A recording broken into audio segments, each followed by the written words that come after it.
A friendship shattered, a trust broken. Join us as we delve into the dark side of friendship and explore the consequences of a fatal mistake. Prepare for an unexpected ending. Want to know what happens next? Hit that like button and subscribe to find out.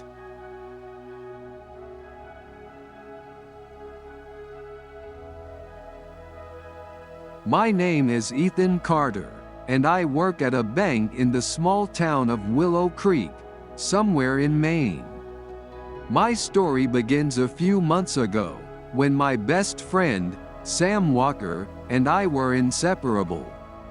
We'd been side by side for 10 years, ever since we'd first stepped into that cold, sterile bank together as young trainees. Sam and I shared everything, from our ambitions to our terrible jokes, even our weekend plans. The bank job might not have been the most exciting, but it made everything feel easier. We had our rhythm, our routines. After work, we'd often go to the local bar, the Rusty Anchor, order a beer, and laugh until late into the night.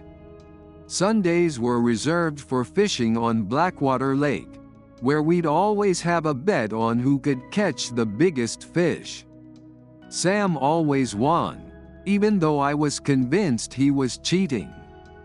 "Ethan, you know what? When we get our raises, let's buy that old cabin by the lake. A real man cave. What do you say?" Sam would say, and I'd always laugh. We had big plans, no matter how simple our lives were.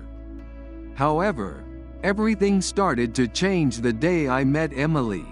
It was a Friday, while I was standing in line at the local store. She had long, red hair and a smile that could knock you off your feet. I couldn't believe it when she agreed to go out for coffee with me. Sam, of course, was the first person I told. "Seriously? You, out with a girl like that? Ethan, I've got to see this," he said with a laugh, but he was genuinely happy for me. At least, that's what I thought at the time. Emily and I hit it off quickly. Soon I was spending more and more time with her, and less with Sam. Although we still saw each other at work, weekends became reserved for Emily. Sam accepted this at first without any problems, but I could feel that something was wrong. His smile wasn't the same anymore, and his comments about Emily were getting colder. "Just watch yourself, Ethan. Some girls aren't what they seem," he said to me once, looking me straight in the eye. I dismissed it as just a friend's concern at the time, but over time, his tone became more serious. It was as if he knew something I didn't. Meanwhile, I started having terrible nightmares. I dreamt of a snake, a huge, black snake with yellow eyes that stared at me impassively. The clock always showed exactly 2 a.m. At first, I dismissed it as ordinary nightmares, but the dreams continued. Every night, at exactly 2 a.m., the snake would return. Its gaze haunted me even when I woke up. I told Emily about the dreams. She tried to be understanding, but I could see she was worried. "It's just dreams, honey. Maybe you're stressed," she said, gently stroking my forehead. However, the dreams didn't stop. In fact, they became more intense. I started avoiding sleep, but exhaustion always won. Sam visited often during this time. "I heard you're not feeling well. How are you?" he would ask, bringing homemade soup or a small gift to cheer me up. His concern seemed genuine, but something about his tone was odd. He would always listen carefully to my answer, as if expecting something more than what I was saying. One night, Emily and I decided to stay awake and wait for 2 a.m. We wanted to see if anything would happen. We sat on the couch, drinking coffee and talking to stay awake. But something strange happened. It was as if an invisible force had hypnotized us. One moment we were talking, and the next, we were in our dreams. That night, the snake appeared in my dream again, closer than ever. I could feel its cold breath on my neck.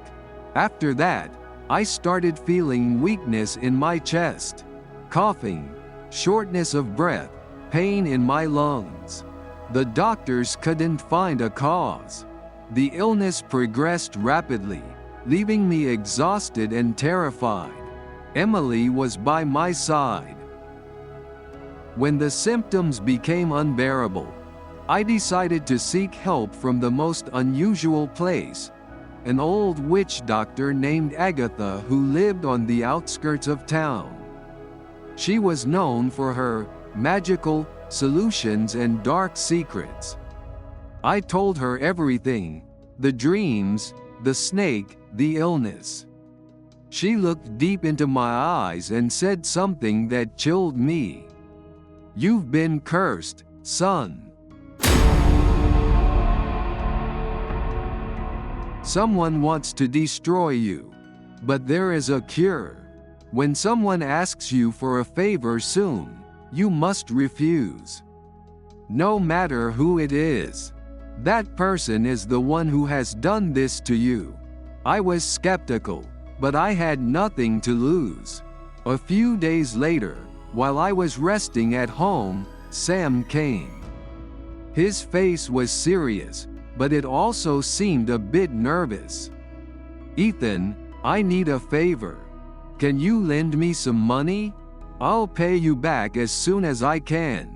Without much thought, I remembered the witch doctor's words.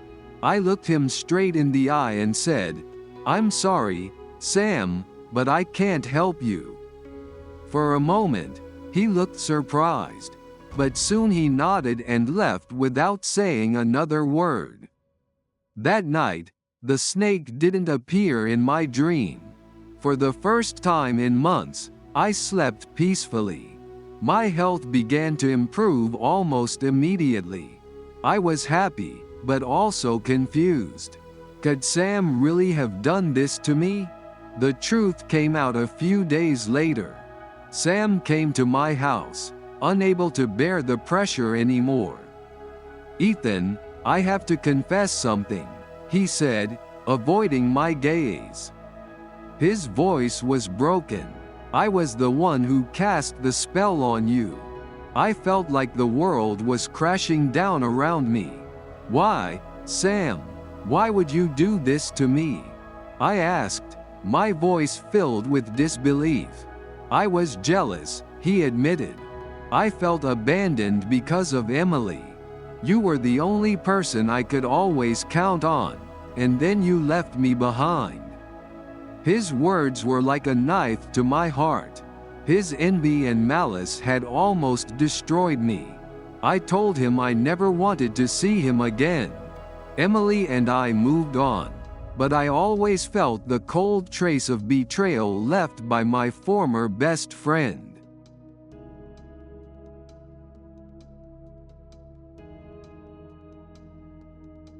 My name is Michael Turner, and my best friend since elementary school is Daniel Reed.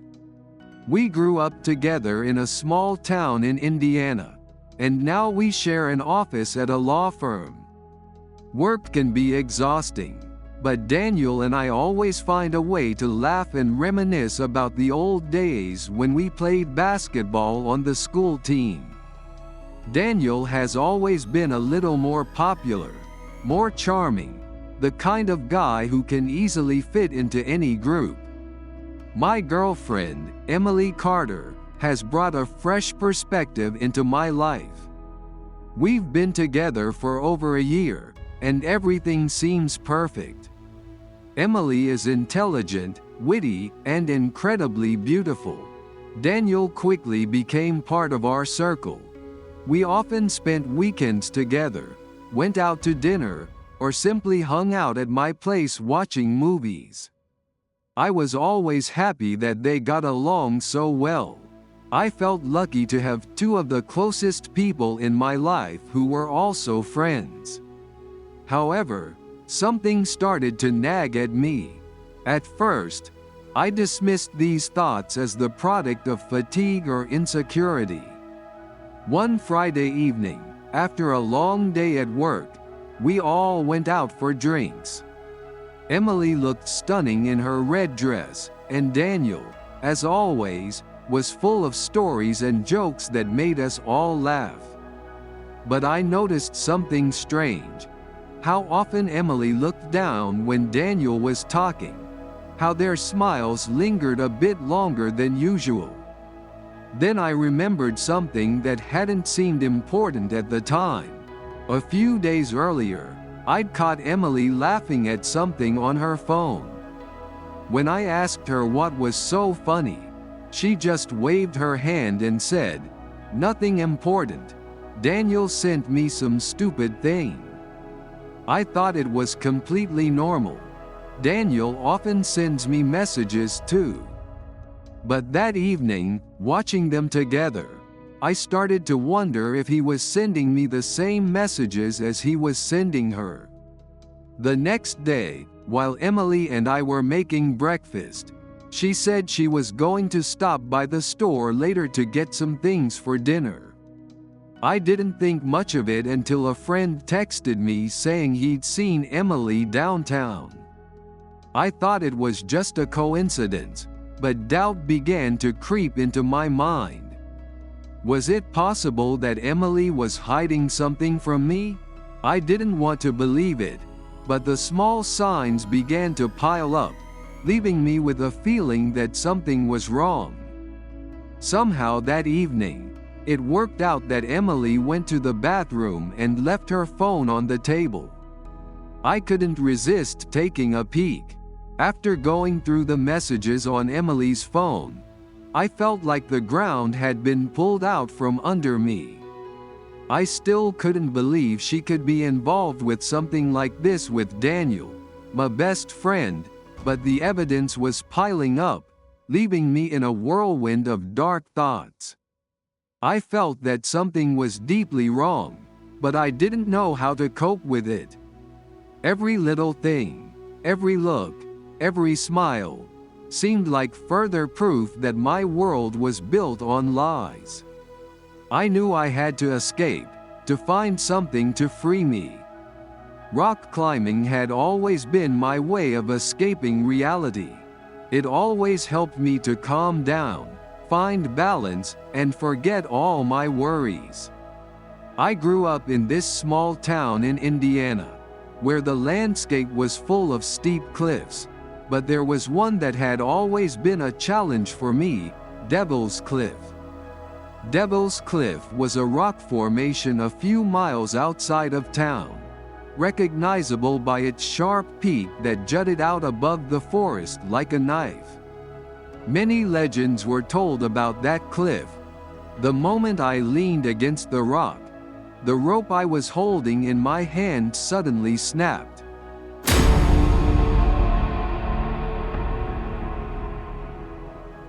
There were no signs that this was going to happen. I heard a snapping sound, and then everything became confusing. My body started to fall. Just a few seconds later, I slammed into the ground. I felt the impact, but luckily, the height wasn't great. The ground was hard, but I didn't break anything. I just felt a sharp pain in my hand and leg, but there were no serious injuries. Although I wasn't seriously injured, I felt broken. I stood on the ground, and cold sweat broke out on my forehead. My thoughts were like shattered glass. I couldn't believe what I had just experienced. I stood there, stunned, trying to understand what had happened. My hands trembled as I looked at the rope that was supposed to hold me, and my heart began to race. The rope seemed to be cut in half,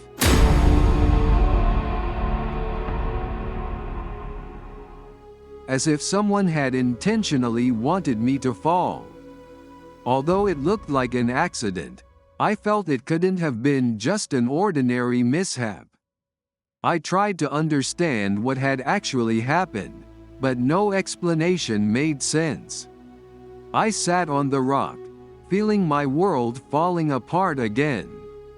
There was something in that moment that didn't give me peace, something that wasn't accidental. That day, as I returned home, it wasn't any easier. Thoughts of Emily and Daniel became even heavier, even more real. They were no longer just suspicions, they were facts I couldn't ignore. My injuries were nothing compared to what my heart had suffered. I felt I was approaching something I had always avoided, the truth I didn't want to see. And then I decided to do something that would forever change my life. I spent the next few days following every trace, every step, every detail. One afternoon, following Emily, I came to a park at the end of town. I also saw Daniel.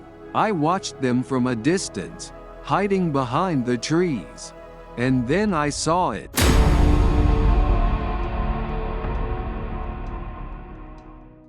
A kiss. Their passionate closeness was like a knife in my heart. As they kissed, I froze, holding my phone in my hands. I clicked. I took a picture of them. They had no idea I was there, and my heart was filled with anger and disappointment. What was I supposed to do now? I wandered the city for a long time, thinking about what to do. I returned home, unable to shake the feeling of an internal explosion. When I walked in, Emily was at the table, in front of her laptop, seemingly innocent. She looked at me with a smile, but I couldn't meet her gaze. I approached quietly, my heart heavy, and I forced my voice to remain calm. "Emily, were you trying to get rid of me?" I asked, looking her straight in the eye. I picked up the rope I had found, the one that had been cut, and placed it on the table. She looked at it, then looked up at me, confused and frightened. She looked genuinely shocked. What is this?" she said, but her voice was uncertain. "Michael, please, I don't know anything about this." I looked at her, trying to stay calm. "Emily, this rope was cut, and now I know it wasn't an accident. I know what happened." She moved towards me, tears already in her eyes. "Please, Michael, I never thought of getting rid of you. And I didn't know he." She started crying, and her voice was full of pain. "Never, I didn't know anything about that rope. I don't know what to say, I really don't." I looked at her, feeling incredible sadness, but also anger. I had always believed in her, in them. "We need to talk to Daniel," I said. "We need to find out what really happened." We called him, and he soon arrived. Entering my apartment was like a threat. No one spoke, but the atmosphere was tense. Daniel sat down, avoiding my gaze. "Daniel," I said slowly, "I know everything. I know about you too." His face immediately turned pale. He started to tremble, and his words were barely understandable. "Michael, I didn't know what came over me. I didn't know," he began, but he was completely broken. "Please, forgive me. I know I shouldn't have done this. I cut the rope, but I don't know what came over me. I just wanted to have her all to myself." I don't know what I was thinking. His words were broken, as if he couldn't recognize himself. But everything was clear. I started to feel sorry for him, but also immense anger. How could he do this to me? How could he cross that line? My best friends. They had all betrayed me. I won't report this to the police, I said calmly, trying to stay in control. But I have to leave this town. I can't stay. I'm leaving you both. I never want to see you again. Daniel cried, but he couldn't say anything. Emily cried quietly, realizing the gravity of her actions. I left. There was no turning back. I moved to another city, far away from everything. I left them behind because I knew I couldn't continue living in the same world. They lost me forever. I never heard anything about Emily or Daniel again, and I don't know if they are still together.